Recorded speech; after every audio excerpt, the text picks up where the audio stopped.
Alright, so I suck at opening, so we're just going to get right into it. I am comparing the stories of the Minotaur from the ancient days to the modern day version, specifically from Assassin's Creed Odyssey. So, although there are several versions of the Minotaur that take place during different events, it appears that the origins of the Minotaur are pretty much the same, in which this King Minos has a snow white, beautiful bull. He's supposed to sacrifice to Poseidon, and instead sacrificed a different bull. Poseidon, of course, is just pissed off and decides that the best way to get back at him is to make his wife fall in love with this bull. And you can kind of imagine how that went, since 9 months later she gives birth to this grotesque monster. After consulting an oracle, Minos decides to make someone build this labyrinth under his palace in Knossos. And of course, for some reason, I guess the Minotaur wasn't getting any nourishment except on the meat of humans, which is really weird to say. During Theseus's adventures, Theseus basically says, all right, we've had about enough of this. And with the help of essentially the Minotaur's half-sister, she gave Theseus a ball of yarn so that he would be able to find his way out of the labyrinth, and in the end he slays the Minotaur. One of the defining features of the Minotaur throughout these stories is that it has this very god-awful, powerful roar that literally shakes the earth. When analyzing the stories further, it's apparent that during these times, Crete had a lot of what we know now as earthquakes. Just had a lot of movement of the earth, quite literally. Unlike other well-known Greek myths, there actually aren't a lot of variations that have even changed over time. Any variation that we do get nowadays, it makes up a very small portion of a larger plot, and in fact often gets looked over. The only variation that I've been able to find that has a bigger impact on the storyline has been the video game Assassin's Creed Odyssey. So for those of you that don't know, Assassin's Creed Odyssey makes up a huge franchise. Just like its predecessors, Assassin's Creed Odyssey takes a look at somebody's life through new technology in the form of DNA, in which somebody goes in and is able to relive the life of whatever DNA they have.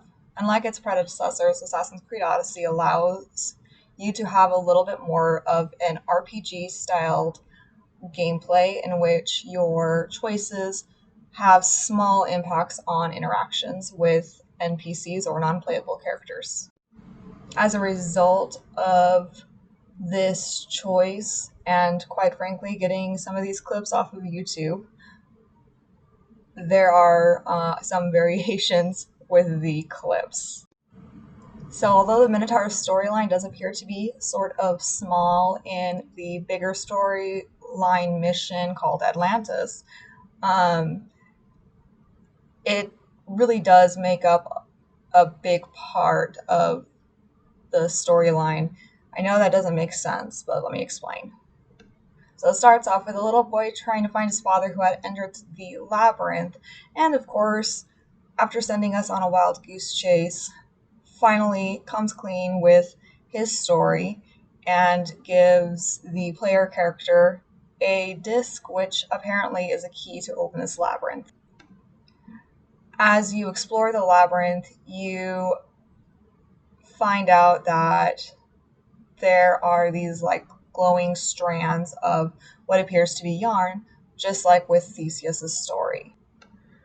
shortly before the yarn ends, you find the body of this boy's father. The deeper you go into the labyrinth, the louder the roars get, which shake the whole labyrinth. And eventually you stumble upon the minotaur itself, wielding an axe and appearing very unsteady on its feet. As you progress through the Assassin's Creed storyline, you find out that the Minotaur has been a part of this group of human experimentation by entities that they had established during the third Assassin's Creed, which they're kind of alive, but kind of not. And that's just a complicated story in and of itself that is explained through the events during Assassin's Creed 3. So just like every story, Greek or not, every story has a purpose and has a theme to it. This is no exception to the rule. And in fact, we can see that both have very different ideas based upon what we know currently. So let me explain what I mean.